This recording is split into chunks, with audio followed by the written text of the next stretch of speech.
BJP கூட சேர்ந்தனால தான் இவர் இப்படி பேசுறாருன்னா இடி ரைட் விட்டனால தான் ஸ்டாலின் ஐயா அவர்கள் நிதி ஆயோக் இன்னைக்கு தேர்தல் குட்ட வந்தாதான் அவங்களுக்கு வந்து மாநில உரிமையும் தமிழர்களுடைய நலன்லாம் தெரிய வருமா? தீமானவர்கள் வந்து எடுத்துட்டு போற விஷயம் ஏன் சாதி பெருமையா பாக்குறாங்க? ஆடு மாடுங்கிறது வந்து ஒரு குறிப்பிட்ட ஜாதிக்காரங்க தான் வளர்த்துறாங்களா? விவசாயிகள், அதுல ஜாதி மதம் கிடையாது. அப்ப இது எந்த ஜாதிக்காக அவர் போராட்டம் எடுத்துறாங்கன்னு நீங்க சொல்றது எவ்வளவு வன்மை? எந்த சாதிக்காரங்க எங்க அதிகமா இருக்காங்க அவங்கள வேட்பாளரா போடு, நிர்வாகிகளா போடு. இது சாதி அரசியலா தெரியலையா? இது திமுக கல்வி கண் திறக்கிறதுக்காக கோயில் இருக்கிற நிதியை எடுத்து நீங்க கல்லூரி கட்டக்கூடாதுன்னு வந்து சொல்றீங்கல்ல, ரைட்டு. மாஸ்க்ல இருந்து எத்தனை பணத்தை எடுத்து நீங்க தான் ஈடிக்கும் பயப்பட மாட்டீங்க, மோடிக்கும் பயப்பட மாட்டீங்க, ஏன் பயப்படுறது? இப்போ தயக்கமா திமுக வந்து இவங்க இப்போ தேர்தல் வாக்குறுதி கொடுக்கும் போதே நான் நம்ம தலையால் அடிச்சுக்கிட்டேன். இங்க திமுக நாங்க எப்பேற்பட்ட கட்சிங்கிற முதல் வாக்கியம் என்ன சொல்லுவாங்க? சமூக நீதி கட்சின்னு. இந்த சமூக நீதியை ஒட்டு மொத்தமா குளிதோ. நீங்க எதிர்கட்சியா இருந்தீங்கன்னா தான் எங்க மேல உங்களுக்கு அன்பு, பாசம், நேசம்லாம் இருக்கும். உங்களை அடுத்த தேர்தல் எதிர்கட்சியாவே.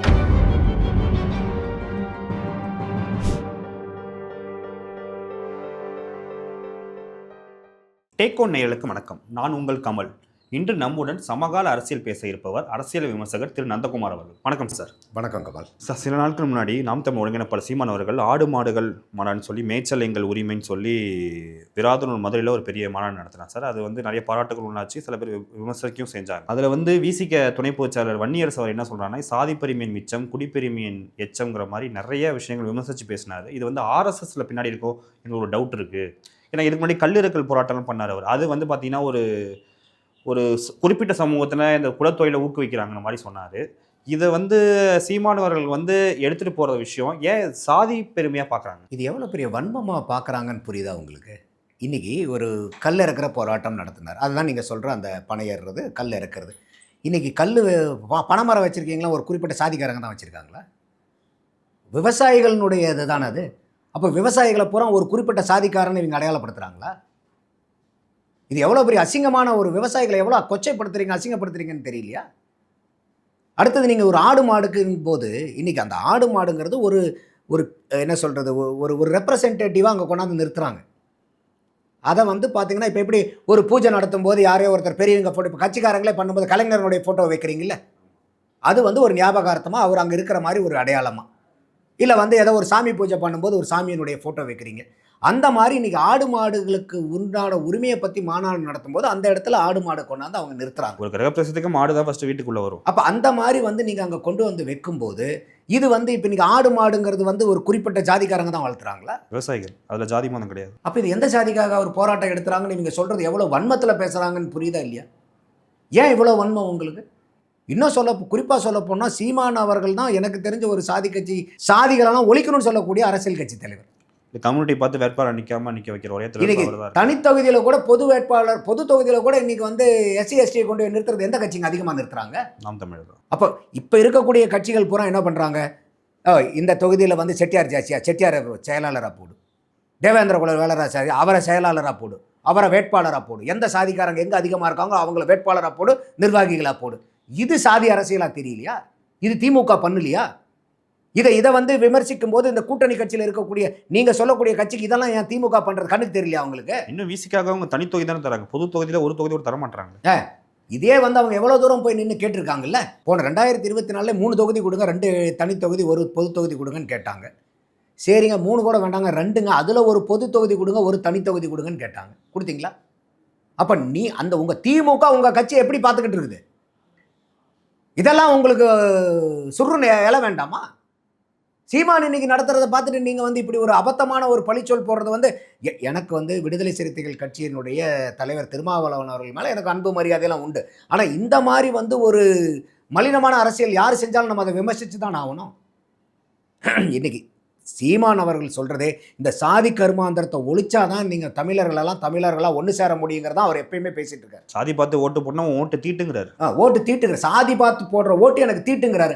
அவரை வந்து சாதி பார்த்து நீங்கள் வந்து போராட்டம் நடத்துறீங்களான்னு கேட்குறீங்களே, என்ன இது? அது எங்கே உட்காந்துக்கிட்டு எந்த கூட்டணியில் உட்காந்துட்டு நீங்கள் கேட்குறீங்க? ஆசா பெரம்பலூரில் நின்னார்.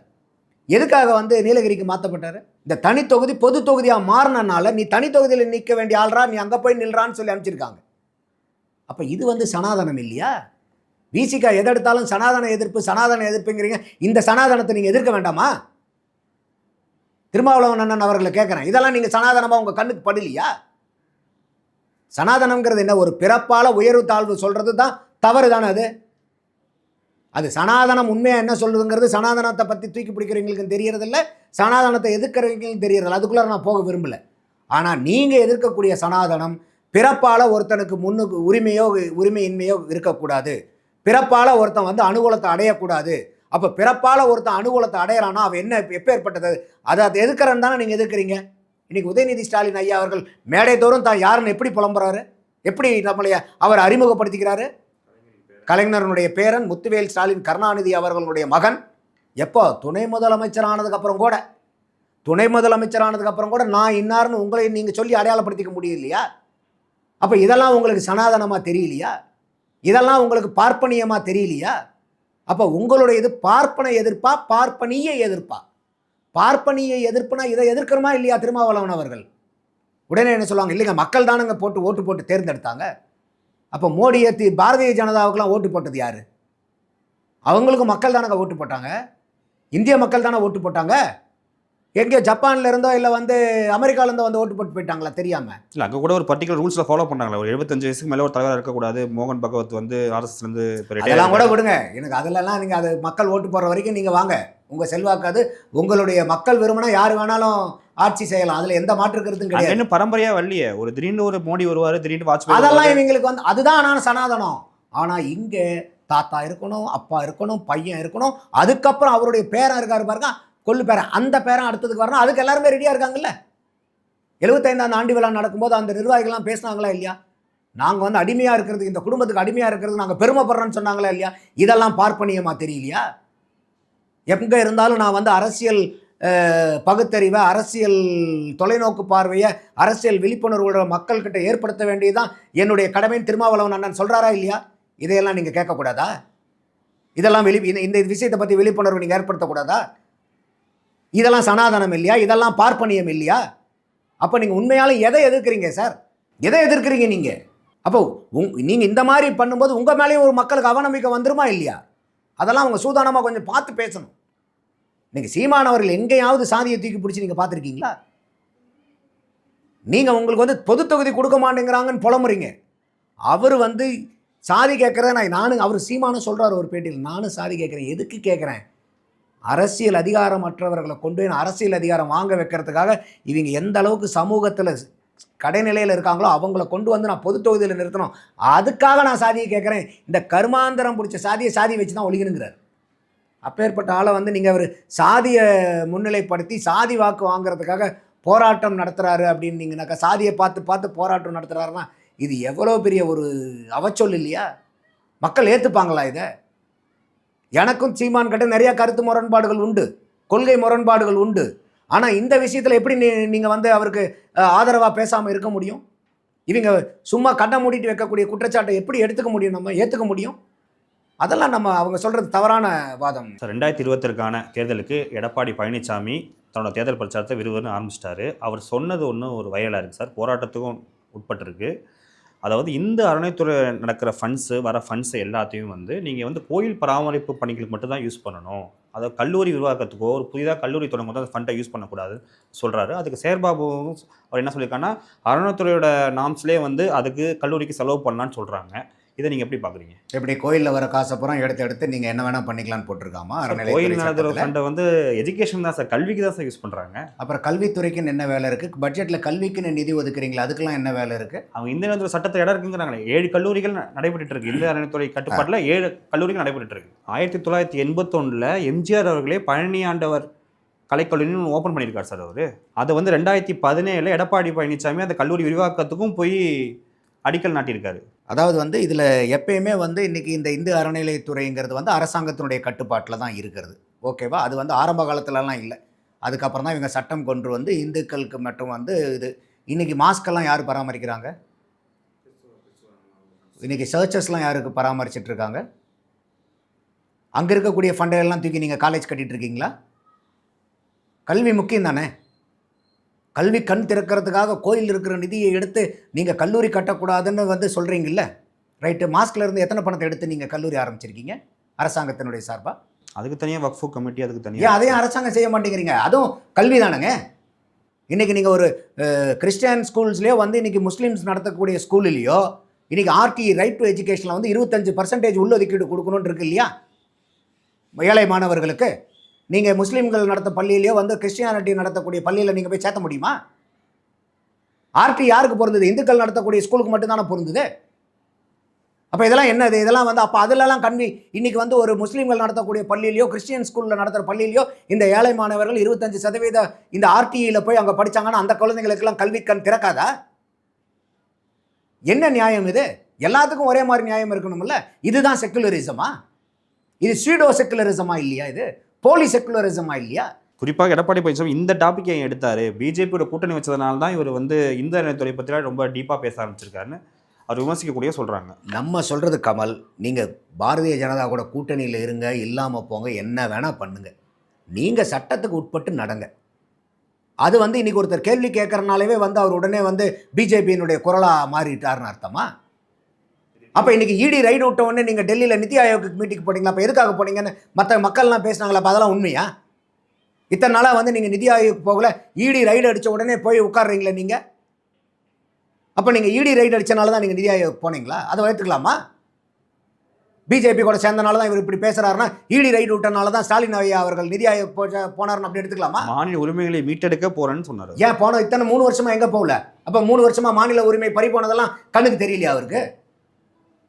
இன்னைக்கு தேர்தல் குட்டை வந்தால் தான் அவங்களுக்கு வந்து மாநில உரிமையும் தமிழர்களுடைய நலன்லாம் தெரிய வருமா? இன்னைக்கு உதயநிதி ஸ்டாலின் எப்போ ஸ்டேஜ் ஆனாலும் நான் யாருக்கு தெரியுமா? கலைஞர் கருணாநிதியினுடைய பேரன் முத்துவேல் கருணாநிதி ஸ்டாலினுடைய மகன் துணை முதலமைச்சர் ஆனதுக்கு அப்புறம் கூட தன்னை வந்து இன்னார் பேரன் இன்னார் மகனை தான் இன்னைக்கு வரைக்கும் அடையாளப்படுத்திக்கிறார். துணை முதலமைச்சர் ஆனதுக்கு அப்புறம் கூட இன்னைக்கு கூட உங்களை நீங்கன்னு அடையாளப்படுத்திக்கிறதுக்கு ஒன்றுமே இல்லையா? சொல்லி அடையாளப்படுத்திக்கிறதுக்கு எவ்வளோ தூரம் நான் யார் தெரியுமா என்ன தெரியுமான்னு சொல்லிட்டு இன்றைக்கி வந்து நீங்கள் கர்நாடகா ஹைகோர்ட்டில் வந்து நீங்கள் ஜாமீனில் வாங்கினதுக்கப்புறம் நீங்கள் இன்றைக்கி ஏன் வாயை திறக்க மாட்டேங்கிறீங்க? அமித்ஷா வந்துட்டு போனாரா இல்லையா? மதுரையில் வந்து என்ன குற்றச்சாட்டு சொல்லிட்டு போனார்? நாங்கள் அனுப்பக்கூடிய பணத்தை பூராமே இவங்க வேறு வகையில் செலவு பண்ணிட்டு இருக்காங்கன்னு குற்றச்சாட்டு சொல்லிட்டு போனாரா இல்லையா?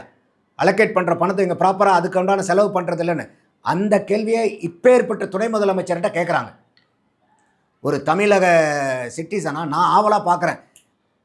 அமித்ஷா மூஞ்சியில் கறி பூச போகிறாரு எங்களுடைய துணை முதலமைச்சர். நம்ம கொடுக்கக்கூடிய பணத்தை பூரா எப்படி எஃபெக்டிவாக எஃபிஷியண்ட்டாக யூஸ் பண்ணிட்டு இருக்கிறோன்னு சொல்லுவாருன்னு நான் உட்காந்துட்டு ஆவலாக கேட்குறேன் அந்த கேள்விக்கு. இதெல்லாம் வேண்டாங்கன்ட்டு போகிறார்.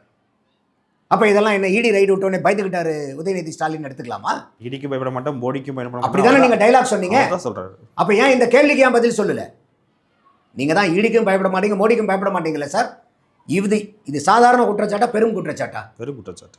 ஒரு மத்தியில் இருக்கக்கூடிய அமைச்சர் இல்லை ஒரு பட்டியலே விட்டுருக்காரு அவர். அது கூட ஊழல் பட்டியல், அதை விடுங்க. அவர் சொல்கிறது நாங்கள் அரசாங்கத்திலிருந்து மத்திய அமைச்சர்லேருந்து கொடுக்கக்கூடிய பணத்தை இவங்க தவறுதலாக பயன்படுத்துகிறாங்க. சாதாரண குற்றச்சாட்டா பெரும் குற்றச்சாட்டா? இந்த கேள்வி நிருபர் கேட்கறதுக்கு கரெக்டானதா இல்லையா? ஒரு துணை முதல்வர் இதற்கு பதில் சொல்ல கடமைப்பட்டவரா இல்லையா? வேண்டாங்கன்ட்டு போகிறீங்க. நீங்கள் தான் ஈடிக்கும் பயப்பட மாட்டீங்க, மோடிக்கும் பயப்பட மாட்டீங்க. ஏன் பயப்படுற? இப்போ தயக்கமா பயமா? அப்போ இது வந்து ரைடு வந்துட்டனால உதயநிதி ஸ்டாலின் பயந்துட்டாருன்னு எடுத்துக்கலாமா? இல்லை சனாதன கேஸில் வந்து இவர் இப்போ பெயிலில் இருக்கிறனால பேசுறதுக்கு பயப்படுறாருன்னு எடுத்துக்கலாமா? இதெல்லாம் ஓகேன்னீங்கன்னா எடப்பாடியார் அவர்கள் வந்து இன்றைக்கி பிஜேபி கூட கூட்டணி வச்சிருக்கிறனால இன்றைக்கி கோயிலில் நடத்துறதை பற்றி பேசலான்னு நீங்கள் ஏற்றுக்கலாம். சார், நேற்று நுங்கம்பாக்கத்தில் வந்து பகுதி நேர ஆசிரியர்கள் பல பேர் வந்து சிறைநிரப்பு போராட்டம் பண்ணியிருக்காங்க சார். அதாவது தேர்தல் வாக்குறுதியில் இவங்க 2021 என்ன சொன்னாங்கன்னா, தேர்தல் வாக்குறுதி 181 பகுதி நேர ஆசிரியர்கள் கண்டிப்பாக பர்மனன்ட் செய்யப்படுவாங்க, பணிநிரந்தரம் செய்யப்படுவாங்க, அவருக்கான சலுகைகள் வழங்கப்பட்டு சொன்னாங்க. இன்னும் பண்ணல. அவங்க மாற்றுத்திறனாளி போராடி இருக்காங்க. அடிக்கடி பகுதி நேர ஆசிரியர்கள் போராட்டம் பண்ணுறதை வாடிக்கையாக வச்சுருக்காங்க. என்ன இஷ்யூ? ஏன் அவங்க பர்மனன்ட் பண்ணுறதுல என்ன? அவங்கெல்லாம் என்னங்க பொய் பேசி தெரியுறாருங்க. திமுககாரங்க என்ன சொல்லியிருக்காங்க? எத்தனை சதவீதம் வாக்குறுதி நிறைவேற்றிட்டுருந்தாங்க? 98% கொடுத்த வாக்குறுதி 505 வாக்குறுதி. 505 பெருக்கல் 98% போடுங்க, எவ்வளோ? 497 வாக்குறுதிகள் நிறைவேற்றி முடிச்சாச்சுங்க. இன்னும் 8 வாக்குறுதி தான் பாக்கி. இந்த 8 மாதத்தில் செஞ்சிட மாட்டோமா? 8 வாக்குறுதி தான் பாக்கி அவங்க பிரகாரம். இந்த லட்சணத்தில் தான் இருக்குது. இன்றைக்கி அரசாங்க ஊழியர்களை நம்ப வச்சு கழுத்தறுத்த மாதிரி வேறு யாரையும் இப்போ இந்த திமுக வந்து இவங்க இப்போ தேர்தல் வாக்குறுதி கொடுக்கும்போதே நான் நம்ம தலையால் அடிச்சுக்கிட்டேன். இதெல்லாம் நிறைவேற்ற முடியாத வாக்குறுதி, இதெல்லாம் எப்படியாவது ஓட்டை வாங்கி ஆட்சிக்கு வரணுங்கிற ஒரு ஒரு ஒரு அபிலாஷைகள் இதெல்லாம் சொல்கிறாங்க, பேராசைகள் இதெல்லாம் சொல்கிறாங்க. இதெல்லாம் நிறைவேற்ற முடியாதுன்னு அன்றைக்கே சொன்னேன். இவங்க என்ன சொன்னாங்க, நாங்கள் வந்தோம்னா 3.5 லட்சம் காலி இடங்களை, அரசாங்க காலி இடங்களை ஃபில் பண்ணுவோன்னு சொன்னாங்க. பண்ணாங்களா? இந்த 4 வருஷத்தில் எத்தனை வேலைவாய்ப்பு அரசாங்கத்தில் கொடுத்துருக்காங்க? இந்த பட்ஜெட் கூட்டத்தொடரில் அவங்க படித்தது எவ்வளோ? 40,000 பேர். 3.5 லட்சம் பேர்த்தில் 40,000 பேர்த்துக்கு கொடுத்துருக்காங்க. மீதி இந்த வருஷத்தில் முடிக்கும்போது 48,000 பேர்த்துக்கு கொடுப்பண்றாங்க. மீதி இருக்கிறவங்களுக்குலாம் அல்வா. அது இல்லாமல் 2 லட்சம் புது போஸ்டிங் உருவாக்குனாங்க.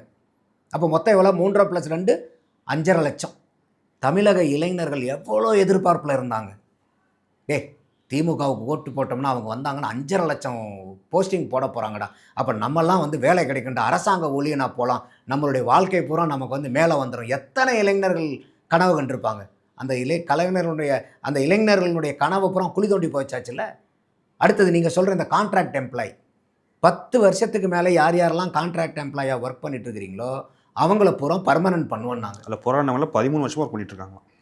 ஆனால் இவங்க சொன்னது 10 தானே, 13 சொல்லலையேன்பாங்க. நீங்கள் திமுகட்ட கேட்டிங்கன்னா நாங்கள் 10 தானே சொன்னோம், 13 சொல்லலையேன்பாங்க. அப்போ 10 வருஷத்துக்கு மேலே ஆனவங்களே நீங்கள் இன்றைக்கி வரைக்கும் எம்ப்ளாயி வந்து கன்ஃபார்ம் பண்ணிங்களா? இல்லை. இந்த கான்ட்ராக்ட் எம்ப்ளாய்ங்கிறதே பெரிய, இங்கே திமுக நாங்கள் எப்பேற்பட்ட கட்சிங்கிற முதல் வாக்கியம் என்ன சொல்லுவாங்க? சமூக நீதி கட்சின்பாங்க. இந்த சமூக நீதியை ஒட்டு மொத்தமாக குழி தோண்டி புதைக்கிறது இந்த கான்ட்ராக்ட் எம்ப்ளாய்மெண்ட். இந்த கான்ட்ராக்ட் எம்ப்ளாய்மெண்ட்டில் நீங்கள் எந்த விதமான ரிசர்வேஷனும் நீங்கள் யூஸ் பண்ண வேண்டியதில்லை. அப்போ இதெல்லாம் எவ்வளோ பெரிய அரசாங்க ஊழியர்களுக்கு துரோகம் இல்லை. இதில் வேற இப்போ சமீபமாக நடந்ததில் முதலமைச்சர் அவர்கள் வந்து இந்த பட்ஜெட் கூட்டத்தொடரில் அரசாங்க ஊழியர்களுக்குன்னு சில சலுகைகள் அறிவித்தார். அதில் என்னென்னா, இது வரைக்கும் கல்யாணம் பண்ணக்கூடியவங்களுக்கு முன்தொகையாக பெண்களுக்கு 15,000 இருந்துச்சு, ஆண்களுக்கு 6,000 இருந்துச்சு. நாங்கள் யார் தெரியுமா? அரசாங்க ஊழியர்களுடைய பாதுகாவலர்கள். யாருக்கு இனிமேல் கல்யாணம் பண்ணாலும் அரசாங்க ஊழியர்கள் திருமணம் பண்ணுற மாதிரி இருந்தால் 5 லட்சம் ரூபாய் முன் பணம், ஃப்ரீ இல்லை, அட்வான்ஸ். ஓகே, 5 லட்ச ரூபா ஒரு கல்யாணத்துக்கு போது கிடைக்கிறது நல்லது. ஆனால் என்னுடைய கேள்வி என்னென்னா, இன்றைக்கி 14-15 லட்சம் பேர் இருக்க வேண்டிய அரசாங்க ஊழியர்கள் இடத்துல வெறும் 9 லட்சம் பேர் தான் இருக்காங்க. நீங்கள் இந்த 4.5 வருஷத்தில் எத்தனை பேர்த்துக்கு வேலை கொடுத்தீங்க? இப்போ நீங்கள் எத்தனை பேர் அரசாங்கத்தில் வேலை பார்க்கக்கூடியவன் கல்யாணம் பண்ணுற வயசில் இருக்கிறவன் எத்தனை பேர்த்துக்கு வேலை கொடுத்துருக்கீங்க? அப்போ இதே எவ்வளோ பெரிய போங்க அறிவிப்புன்னு புரியுதா இல்லையா உங்களுக்கு? இல்லை, எதிர்க்கட்சி தலைவராக இப்போ நம்ம முன்னாடி இருந்தப்போ வந்து 1 கோடி பேர் இங்கே எம்ப்ளாய்மெண்ட்டில் வந்து ரெஜிஸ்டர் பண்ணிட்டு வெயிட் பண்ணிட்டு இருக்காங்க வேலைக்காக. அவங்க எல்லாருக்கும் வேலை வேணும்னாரு. இளைஞர்களுக்கு திமுக ஆட்சிக்கு வந்துச்சுன்னா வருஷம் 10 லட்சம் பேர் வேலை வாய்ப்பு கொடுப்பான்னாங்க. 5 வருஷத்துக்கு 50 லட்சம் பேர் கேட்டகரிக்கெல்லாம் மென்ஷன் பண்ணியிருக்காங்க. 2025-26 முடியும் போது 50 லட்சம் இளைஞர்களுக்கு திமுக திராவிட கழக மாடல் ஆட்சி வேலை கொடுக்குன்னு சொல்லியிருந்தாங்க. கொடுத்தாங்களா? எங்கே இருக்காங்க அந்த 50 லட்சம் இளைஞர்கள்? கொஞ்சம் கண்டா காமிங்க. தமிழகத்தில் இருக்கக்கூடிய தனியார் நிறுவனங்களில் வேலை வாய்ப்பு அந்த பகுதியில் வசிக்கிறாங்க பாருங்கள், அவங்களுக்கு 75% ஒதுக்குனாங்களா? நாங்கள் ஆட்சிக்கு வந்தால் பெண்களுக்கு 40% அரசாங்க உத்தியோகத்தில் எல்லாத்துலேயும் வேலை வாய்ப்புகளை கொடுப்போன்னு நாங்கள் ரிசர்வேஷன் கொடுத்தாங்களா? எந்த வாக்குறுதியை சார் நிறைவேற்றியிருக்காங்க இந்த கான்ட்ராக்ட் எம்ப்ளாயீஸ் வாக்குறுதியை நிறைவேற்றுறதுக்கு? அதனால தான் அரசாங்க ஊழியர்கள் கேட்டாங்க. அப்போ நீங்கள் வந்து இதே அவர் எதிர்க்கட்சியாக இருக்கும்போது அவங்க போராட்டம் பண்ணாங்க இல்லையா? அப்போ அந்த போராட்டத்தில் போய் என்னென்னலாம் பேசிட்டு வந்தார் ஸ்டாலின் ஐயா அவர்கள்? அரசாங்க ஊழியர்கள் போராட்டத்தில் போயிட்டு எவ்வளோ வந்து ஒரு நம்பிக்கையை கொடுத்துட்டு வந்தீங்க. அப்போ இதெல்லாம் நம்ப வச்சு கழுத்தறுத்ததுக்கு சமானம் இல்லையா? அப்போ அதனால தான் அரசாங்க ஊழியர்கள் என்ன சொல்கிறாங்க, நீங்கள் எதிர்க்கட்சியாக இருந்தீங்கன்னா தான் எங்கள் மேலே உங்களுக்கு அன்பு, பாசம், நேசம்லாம் இருக்கும், உங்களை அடுத்த தேர்தல் எதிர்க்கட்சியாகவே உட்கார வைக்கிறோம், நீங்கள் கவலைப்படாதீங்க ஐயா அப்படின்றாங்க. இப்போ இன்றைக்கி அரசாங்க ஊழியர்களுடைய வாக்கு வங்கி யாருக்கு பெரும்பான்மையான வாக்கு வங்கி? திமுகவுக்கு தான். ஒரு 97-98% அரசாங்க ஊழியர்கள் திமுகவுடைய வாக்கு வங்கி. இன்றைக்கி எந்த அரசாங்க ஊழியனாவது இன்றைக்கி ஹாப்பியாக இருக்காங்களா? ஒரு அரசாங்க ஊழியர்களும் இல்லை. போலீஸ் கூட கிடையாதுங்க. போலீஸ்க்கு வாக்குறுதி கொடுத்தாங்க, நாங்கள் வந்தால் வாரம் ஒரு நாள் உங்களுக்கு லீவு கொடுப்போம்னு. தெரியுமா உங்களுக்கு? வாரம் ஒரு நாள் போலீஸ்க்கு லீவு கொடுப்போம்னாங்க. யாருக்கு எந்த செக்டாருக்கு இவங்க கொடுத்த வாக்குறுதியை நிறைவேற்றியிருக்காங்க அரசாங்க ஊழியர்கள் வருத்தப்படுறது? அப்போ எல்லா தரப்பு மக்களையும் இவங்க பொய்யான வாக்குறுதியை கொடுத்து தான் அவங்க வாக்கு வாங்கியிருக்காங்க. எல்லா தரப்பு மக்களும் ஏமாற்றத்தில் தான் இருக்காங்க. அதில் கான்ட்ராக்ட் எம்ப்ளாயீஸும் ஒன்று. அப்படி தான் நம்ம பார்க்கணும் சார். இது வரைக்கும் நாங்கள் கேட்ட கேள்விக்கு பொறுமையாக பதிலளித்தவங்களுக்கு மிக்க நன்றி சார். நன்றி கமல்.